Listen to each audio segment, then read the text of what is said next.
ಶ್ರೀವಿದ್ಯಾ ಉಪಾಸಕರು ಪ್ರತಿದಿನ ರುದ್ರಾಭಿಷೇಕವಾಗಲಿ ಭೈರವ ಮಂತ್ರ ಜಪವಾಗಲಿ ಮಾಡುವುದರಿಂದ ಮಂತ್ರ ಶೀಘ್ರವಾಗಿ ಸಿದ್ಧಿಸುತ್ತದೆ ಅಂತ ಹೇಳಿ ಶ್ರೀವಿದ್ಯಾ ಎಂದರೇನು ಅಂತ ಇದೆ. ಮೊದಲನೇದಾಗಿ ಈಗ ತುಂಬಾ ಜನಕ್ಕೆ ಇರುವಂತಹ ಒಂದು ಸಂಶಯ, ಶ್ರೀವಿದ್ಯಾ ಅಂತಂದ್ರೆ ಏನು ಅಂತ ಹೇಳಿ. ಆ ಶ್ರೀವಿದ್ಯಾ ಅಂತಂದ್ರೆ ಏನು ಅನ್ನೋದನ್ನ ನಾವು ಈ ಪುಸ್ತಕದಲ್ಲಿ ತುಂಬಾನೇ ವಿಸ್ತಾರವಾಗಿ ಮೊದಲನೇದಾಗಿ ನೋಡ್ಬೇಕಾಗುತ್ತೆ. ಯಾಕಂದ್ರೆ ಶ್ರೀವಿದ್ಯಾ ಉಪಾಸನೆಯನ್ನ ನಾವು ಮಾಡಬೇಕಂತ ಇದ್ರೆ ಮೊದಲನೇದಾಗಿ ಶ್ರೀವಿದ್ಯಾ ಅಂತಂದ್ರೆ ಏನು ಅಂತ ನಾವು ಸ್ಪಷ್ಟವಾಗಿ ತಿಳ್ಕೊಳ್ಬೇಕಾಗುತ್ತೆ. ನಂತರದಲ್ಲಿ ಈ ಒಂದು ಉಪಾಸನೆಯನ್ನ ಮಾಡೋದಕ್ಕೆ ನಮಗೆ ತುಂಬಾನೇ ಸುಲಭವಾಗುತ್ತೆ.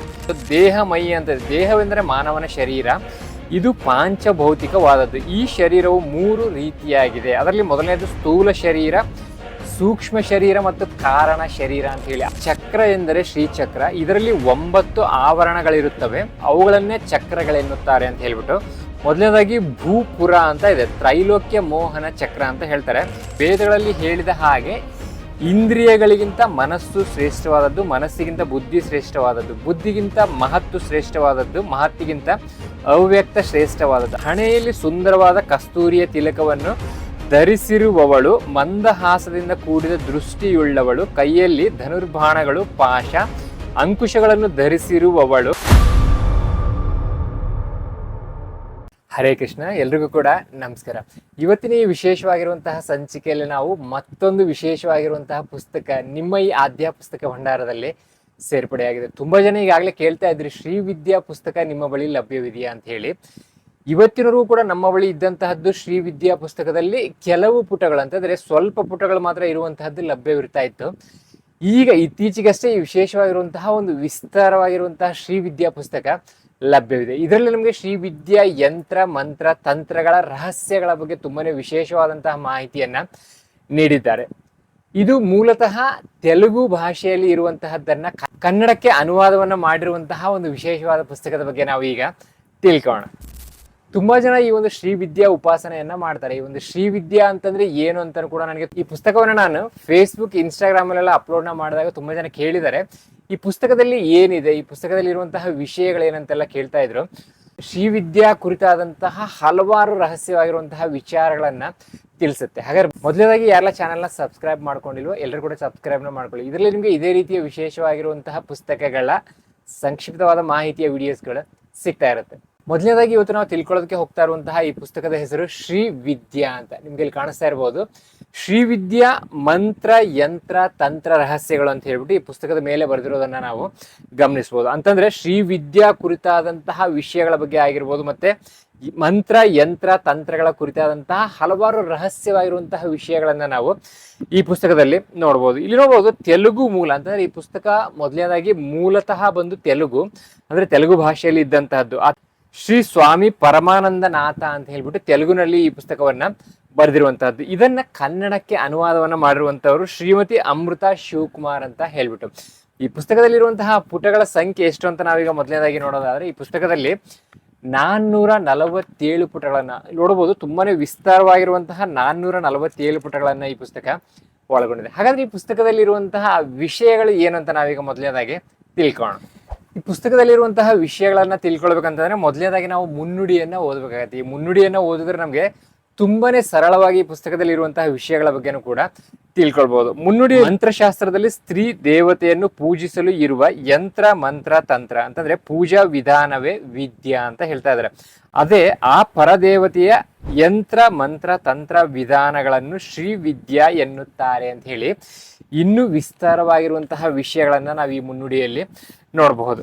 ಇಲ್ಲಿ ನೋಡುವ ನಮಗೆ ಇಲ್ಲಿ ಮತ್ತೊಂದು ವಿಶೇಷತೆಯನ್ನು ಕೊಟ್ಟಿದ್ದಾರೆ.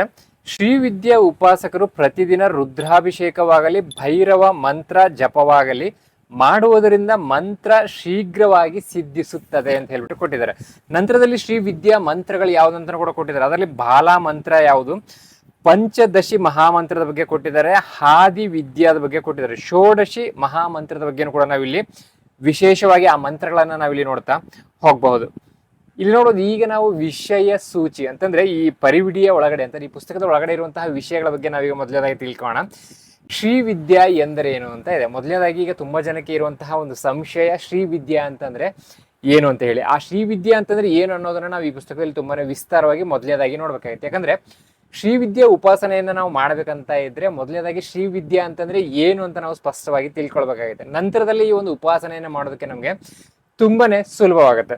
ನಂತರದಲ್ಲಿ ಶ್ರೀ ವಿದ್ಯಾ ಗುರು ಪರಂಪರೆಯ ಬಗ್ಗೆ ತಿಳ್ಕೊಳ್ಬಹುದು. ಅಷ್ಟೇ ಅಲ್ಲದೆ ಶ್ರೀ ವಿದ್ಯಾ ವೇದ ವಿದ್ಯಾ ಬಗ್ಗೆ ತಿಳ್ಕೊಳ್ಬಹುದು. ವೇದಗಳು ಶ್ರೀ ವಿದ್ಯಾ ಅಂತ ಇದೆ. ಶ್ರೀ ವಿದ್ಯಾ ಮಹಾಮಂತ್ರದ ಬಗ್ಗೆನೂ ಕೂಡ ತುಂಬಾನೇ ಸ್ಪಷ್ಟವಾಗಿರುವಂತಹ ಮಾಹಿತಿಯನ್ನು ತಿಳ್ಕೊಳ್ಳೋದು. ಬಾಲ ಮಂತ್ರ ಅಂತ ಇದೆ, ಆ ಬಾಲ ಮಂತ್ರದ ಬಗ್ಗೆ ಆಗಿರ್ಬೋದು. ಪಂಚದಶಿ ಮಹಾಮಂತ್ರದ ಬಗ್ಗೆ ತಿಳ್ಕೊಳ್ಬಹುದು. ಅಷ್ಟೇ ಅಲ್ಲದೆ ಷೋಡಶಿ ಮಹಾಮಂತ್ರದ ಬಗ್ಗೆ ಆಗಿರ್ಬೋದು. ನಾಭಿ ವಿದ್ಯಾ ಬಗ್ಗೆ ತಿಳ್ಕೊಳ್ಬಹುದು. ಸಪ್ತಶತಿ ಶ್ರೀ ವಿದ್ಯಾ ಬಗ್ಗೆನೂ ಕೂಡ ನಾವಿಲ್ಲಿ ತುಂಬಾನೇ ಸ್ಪಷ್ಟವಾಗಿ ತಿಳ್ಕೊಳ್ಳೋದು.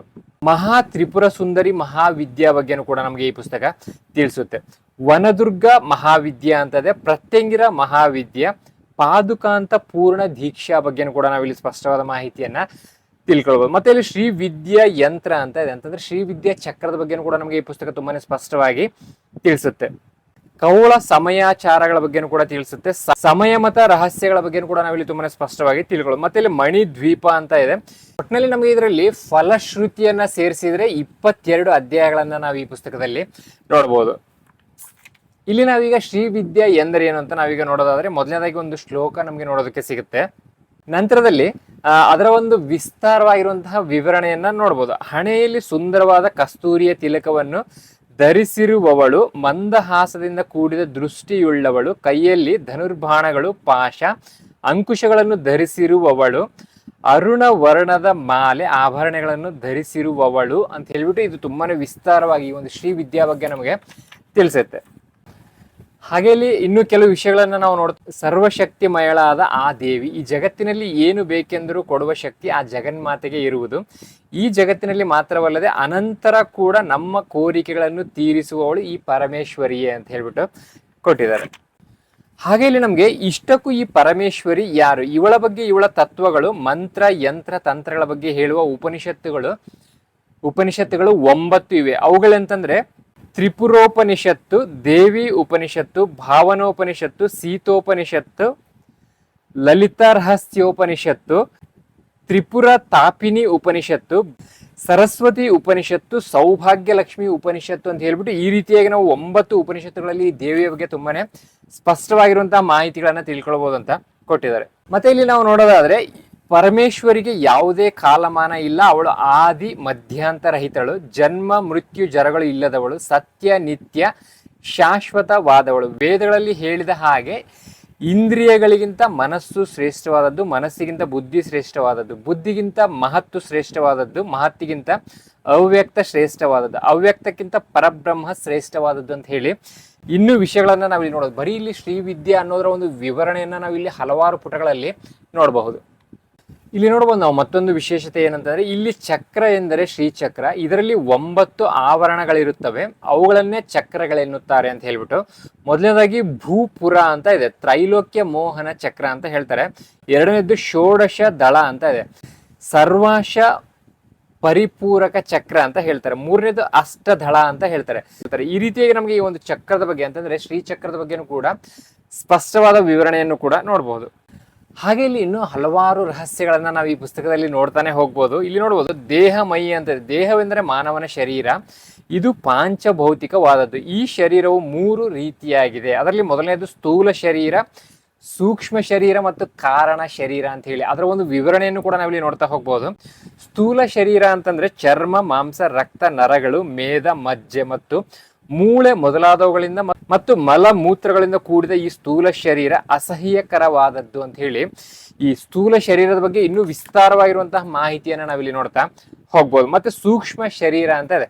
ಈ ಸೂಕ್ಷ್ಮ ಶರೀರ ಅಂತಂದ್ರೆ ಏನಂತಂದ್ರೆ ವಾಕು ಮತ್ತು ಮೊದಲಾದ ಕರ್ಮೇಂದ್ರಿಯಗಳು, 5 ಜ್ಞಾನೇಂದ್ರಿಯಗಳು, 5 ಪಂಚಪ್ರಾಣಗಳು, ಪಂಚಭೂತಗಳು, ಅಂತಃಕರಣ, ಚತುಷ್ಟಯಗಳು, ವಿದ್ಯೆ, ಕಾಮ, ಕರ್ಮ ಇವೆಲ್ಲ ಸೇರಿ ಸೂಕ್ಷ್ಮ ಶರೀರವೆನಿಸುತ್ತದೆ ಅಂತ ಹೇಳಿ ಈ ಸೂಕ್ಷ್ಮ ಶರೀರದ ಬಗ್ಗೆನೂ ಕೂಡ ನಾವಿಲ್ಲಿ ನೋಡ್ಬೋದು.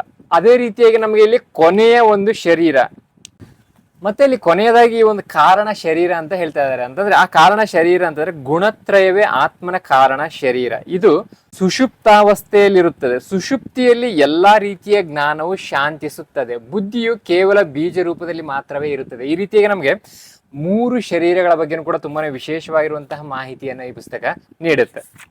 ಇಲ್ಲಿ ನಾವು ಮತ್ತೆ ನೋಡೋದಾದ್ರೆ, ಒಂದು ಸಾರಿ ದೇವತೆಗಳೆಲ್ಲರೂ ಬ್ರಹ್ಮದೇವನ ಹತ್ತಿರ ಹೋಗಿ, ದೇವದೇವ ಪ್ರಜಾಪತಿ ಸೀತಾ ಎಂದರೆ ಯಾರು, ಅವಳ ರೂಪ ಹೇಗಿದೆ ಎಂದು ವಿವರಿಸಿ ಎಂದು ಕೇಳಿದರು ಅಂತ ಹೇಳಿ ಈ ಒಂದು ಕಥೆಯನ್ನ ನಾವಿಲ್ಲಿ ನೋಡ್ತಾ ಹೋಗಬಹುದು.